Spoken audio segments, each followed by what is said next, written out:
Kinohikai SSA hapo kalama jako All Meghalaya SSA Teachers Association hakakat santarik unaitung arja arpuar kila peloy gajiaki hakajaka yang kali hajan ke Additional Secretariat. Kadau ba begini kinohikai kimi surok bandawaya la kahok kalong baka sorkar kamshim la sngowi ki jingkerpat ki jongki ban pelaj no ekatulab kabalasa mentarasan banai. Kinoilam kani keseng kila om baka jiakren baki rangwa opisa jakatrat puli puthi kamshim la penhun yaki namar kimla ban aila ne pelaj ekatulab kabaki deiban yo kumda keseng kala rai be ban ya chakmat yakani gajiaki.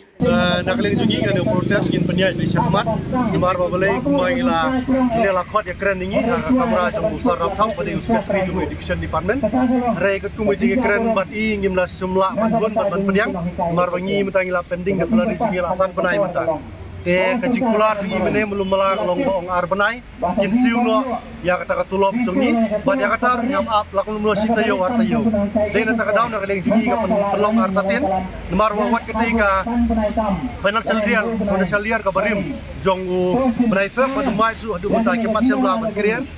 na mata ki om bagi tang up ya kata kencing 1 point na central schemes kapan sapoi beng jong dengan installment fast installment din taka daun nyimla ban chania ya kata central kapan sapoi yang ni lano kan boy balano nyimtip ya kata ndre ngisania government mangisania gino hikai baro bak karai bakilerai mene kin syong ben angne ngin syong angne bat karai bakadu sim sibit janmin la gino hikai jungi ginong la iha batsa angne lingin continue ya kane ka agitation jungi lingin sim da kano karai ka syong jing rai lang jong borok gino hikai renak ling junga kuno yalam ngasoban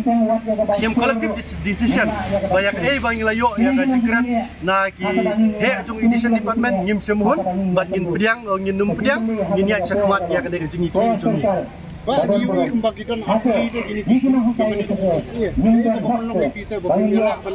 ban kawai ke perubahannya sentimen yang maju nomor maju bagaimana kata nak lagi jungi ngim tip yang ke daw di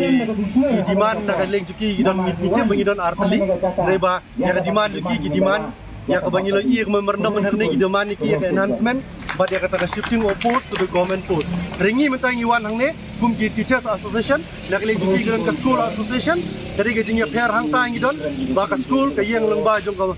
managing berkhoi bat ki school begin don lang hang ta ringi kum ki teachers ngidon tang ki teachers kum iwan hangne baro mti iwan ka teng jong ka teachers association de kaiba kajing diman ki ke la kajong bagi diman ni kita ke enhancement ya kata ka shifting opus ngiru ngidon kam ya kata andre ka bahakmat wat ya kane ka balasa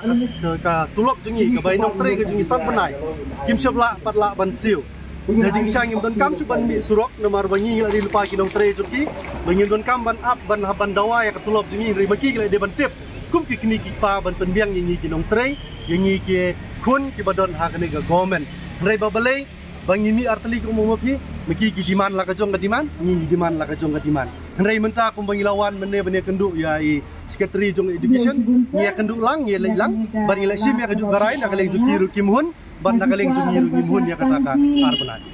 So it's up to the state government to approach the central government regarding our pending salaries. So we are demanding since last 5 months we are demanding our state government to release our pending salaries. However, the state government is reluctant to release our salaries. So we are compelled to organize this meeting. We are compelled to come out to the street and raise our democratic voices. So may I request our humble Chief Minister to look into the matter and just to work out to release our salaries as a Chief Minister of the state. So we as a teachers of the state, we cannot accept the releasing of 1 month or 2 months salaries within 5 months. So it is the state government is in the habit of releasing only 1 or 2 months salary within 5 or 6 or 7 months. So we are totally dissatisfied with this works of the state government towards as a teachers of the state.